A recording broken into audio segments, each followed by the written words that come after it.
आज हमारे साथ हैं समाजवादी पार्टी के युवा नेता और ब्राह्मण चेहरे के तौर पर जाने जाने वाले राकेश शर्मा।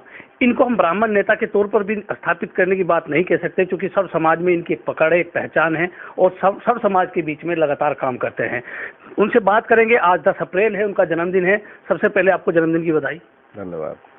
तो राकेश शर्मा जी, कैसे शुरुआत हुई राजनीति की? किस तरह आपने सोचा कि मुझे सियासत में जाना चाहिए, राजनीति करनी चाहिए? उसके पीछे की वजह क्या थी? नहीं, ऐसा तो कुछ नहीं था कि वजह थी कि राजनीति ही करनी है। छात्र जीवन में थोड़ा एक शौक लगा। उस समय कोई समस्याएं छात्रों के सामने होती थी। मैं आपके चैनल पर पहले भी इस बात को बोल चुका हूं।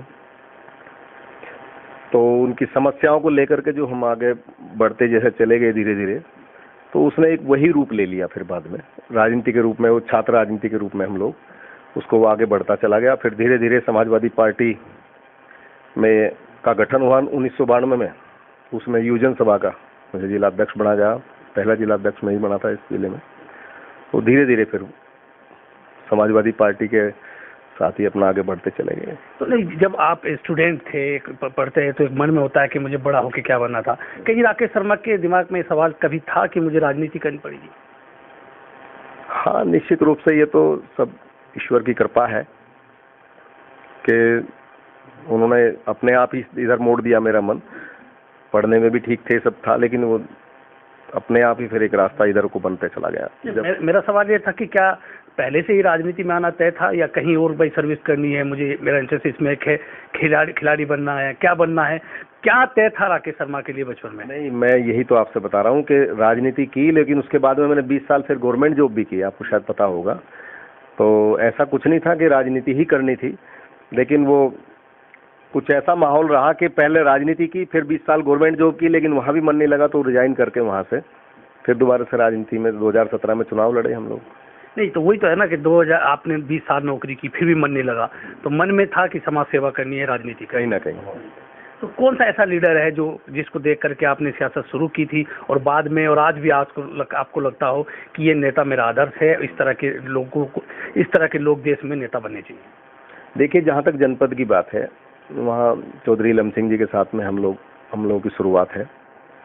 वो बड़े भी हैं, मेरे लिए बड़े सम्मानित भी हैं।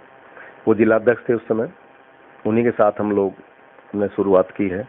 और सीधे सज्जन आदमी है वो। उनका भी कोई पहले कोई पृष्ठभूमि ऐसी नहीं थी। हम भी एक किसान परिवार से हैं, वो भी एक किसान परिवार से हैं। तो राजनीति में ये चीज़ बड़ी अहमियत रखती है। पृष्ठभूमि देखते हैं लोग, उसकी मेहनत को नहीं देखते। इस बात का दुख है मुझे भी। तो कहीं ना कहीं आपकी राजनीतिक पृष्ठभूमि नहीं थी, तो उसके वही कारण है कि अभी तक आपको विधायक नहीं बने, या कोई इस तरह से एक नेता के तौर पर स्थापित नहीं हो पाए जनप्रतिनिधि के रूप में? हाँ, कहीं ना कहीं अब ये महसूस होता है। 2022 जो हमने मिस किया है, कितनी मैंने मेहनत की, आपको बताने की आवश्यकता नहीं, पूरे जनपद को पता है। अब ये महसूस होता है कि शायद कहीं ना कहीं ये चीज़ मायने रखती है। तो मैंने एक सवाल और किया था कि कौन सा ऐसे राष्ट्रीय लेवल पे नेता हैं कि आप जिनको आदर्श के मानने के तौर पे आप राजनीति में आए, उन्हीं को भी आज आप आदर्श मानते हैं, और किस तरह की उनकी कार्यशैली है? नहीं, ये तो मैं मुलायम सिंह जी को शुरू से वो मेरे आदर्श रहे, इसमें कोई दो राय नहीं है। आज भी उन्हीं से लगाव है। उन्हीं की जो के संरक्षण में जो पार्टी चली, समाजवादी पार्टी, अब अखिलेश जी राष्ट्रीय अध्यक्ष, वो हमारे नेता हैं। तो राजनीति में है, कभी लगा, आपने नौकरी भी की, लेकिन राजनीति के दौरान पहले और अब में कभी लगा कि राजनीति नहीं करनी चाहिए थी, मुझे ऐसे ही कुछ और करना चाहिए? ये कभी नहीं लगा। हताशा मैं कभी जिस काम को हमें करना है, कोई निराशाजनक बात मैंने जीवन में कभी सोची नहीं। मिलेगा, आगे मिलेगा। महसूस होने की बात तो मैंने आपको ये बताई कि ये चीज़ें लोगों को के दिमाग से अभी तक निकल नहीं पाई। सब लोग बात तो करते हैं कि भाई कोई अच्छा चेहरा होना चाहिए, कोई मेहनती व्यक्ति होना चाहिए जो समाज में 24 घंटे किसी के साथ खड़ा रहे, लेकिन बाद में जाकर के फिर लोग वहीं पार्टी पे और व्यक्तिवाद पे जाकर के बात करने लगते हैं। तो आपका जन्मदिन है, मैं जानूंगा, परिवार एक होता है, परिवार में कौन आपका आदर्श था, किसको आप आदर्श मानते रहे?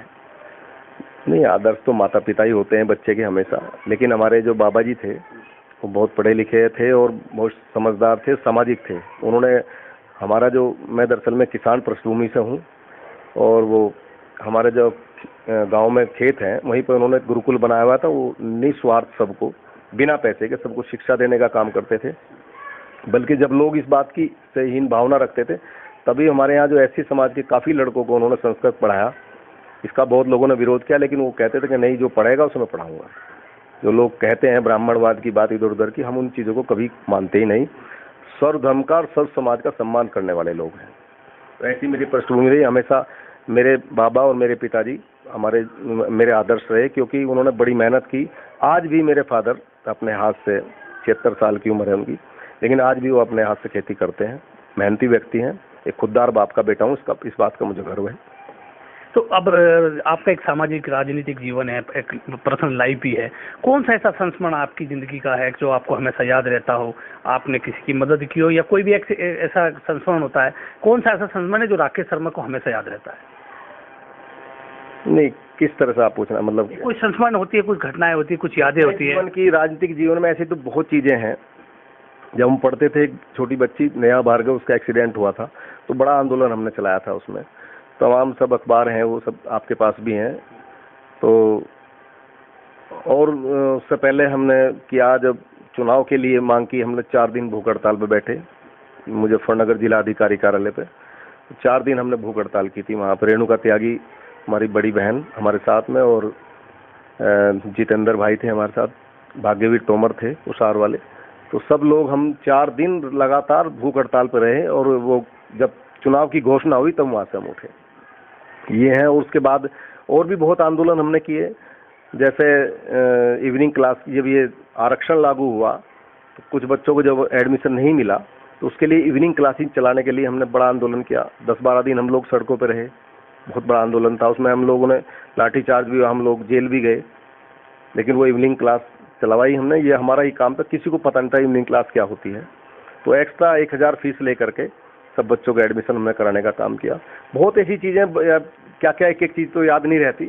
तो तमाम जिन लोगों के साथ में समस्याएं होती थी, कोई दिक्कत होती थी, हम लोग उठ करके जो है पुलिस प्रशासन से अगर कहीं कोई खामी होती तो उसका विरोध करके हम लोगों ने हमेशा कई बार इस तरह के प्रदर्शन किए हैं, और हमेशा लोगों की मदद करने का काम किया है।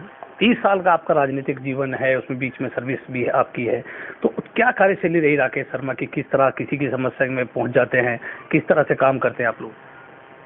देखिए, कार्यशैली की जहाँ तक बात है, हमारे पास खोने को कभी कुछ रहा नहीं, और लोभ लालच जीवन में कभी किया नहीं। अगर लोभ लालच मन में होता तो किसी का, क्योंकि जो व्यक्ति किसी के भी साथ किसी खड़े होने वाला व्यक्ति होता है, उसे अपनी वो अच्छाई बुराई देखता है कि मुझे इसमें मेरा फायदा नुकसान क्या है।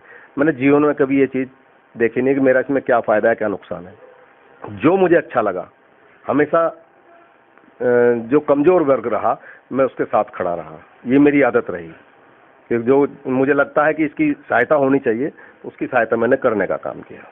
तो आज आपका जन्मदिन है, अपने इस जीवन से अभी संतुष्ट है आप, या कुछ कमी है कि और कुछ होना चाहिए? रूप से संतुष्ट हूँ, और भगवान की, माता रानी की कृपा है, और सब अपने बड़े छोटों का प्यार और आशीर्वाद मेरे साथ है।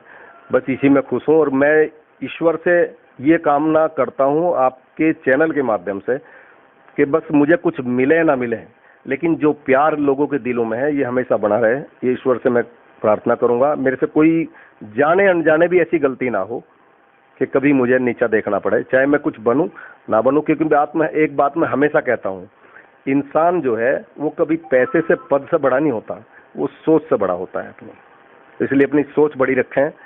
मैं भी कोशिश करता हूं कि अपनी बड़ी सोच रखूं। मैं इन चीज़ों को, पदों को या किसी उसके लिए मैं लालच में आकर के, आज बहुत लोग अभी, जैसे मेरा टिकट नहीं हुआ तो कहने आप पार्टी बदल दो, ये कर लो, वो कर लो। इन चीज़ों को मैंने हमेशा दरकिनार करके जहाँ है स्थिर रहेंगे। देर सवेर, एक वो कहावत है ना, एक जगह पड़ा हुआ पत्थर भी भारी हो जाता है। कह रहे हैं 12 साल बाद तो कुर्डी के भाग भी जाग जा। तो ये इंतजार है, और जहाँ है वहीं रहेंगे, स्थिर रहेंगे। राजनीति के खिलाड़ी हैं, तो आप कौन सा खेल आपको पसंद रहा जीवन में? कौन सा खेल खेलते थे जिसमें आपकी ज़्यादा दिलचस्पी होती थी? खेल की जहाँ तक बात है तो मैंने, खेल तो हमने सारे ही खेले, खेल कोई छोड़ा नहीं, लेकिन सीरियसली किसी को नहीं लिया कभी।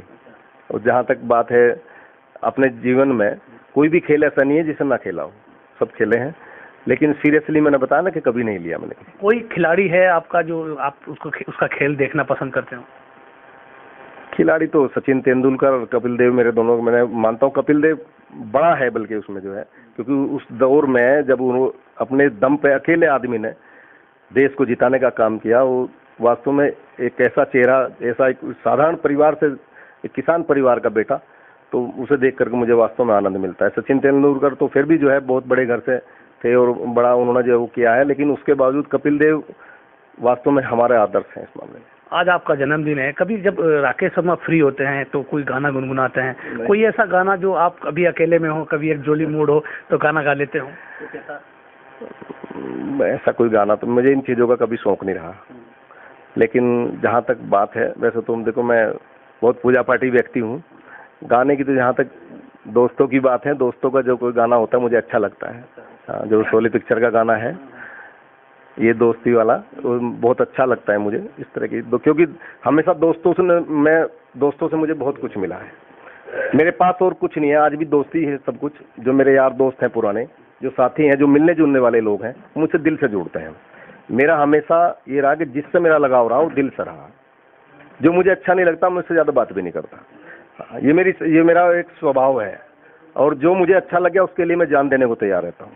तो आज आपका जन्मदिन है, मेरा आखिरी सवाल है, इस देश की, इस जिले की, इस शहर की जनता को क्या एक संदेश देना चाहते हैं अपने जन्मदिन पे, वो आप इस चैनल के माध्यम से बताएं। मैं आपके माध्यम से तो यही कहूँगा, जो हमारे सनातन धर्म में कहा गया है, सर्वे भवन्तु सुखिनः सर्वे सन्तु निरामया सर्वे भद्राणि पश्यन्तु मा कश्चित् दुःख भाग् भवेत्। हमेशा अपने सुख से पहले हम लोग दूसरे के सुख की कामना करने वाले लोग हैं। तो मैं तो आज माँ भगवती का दिन है, रामनवमी का दिन है, मैं यही संदेश देना चाहूँगा कि हम माता रानी सबको सुखी रखे, ये जीवन में किसी के कष्ट ना हो, सब शांतिपूर्वक रहें और एक दूसरे का सम्मान करें। तो ये थे राकेश शर्मा, जिन्होंने अपने जन्मदिन पर आज सब चीज़ों से बात की। मैं हूँ राशिद अली और आप देख रहे हैं खोजी न्यूज।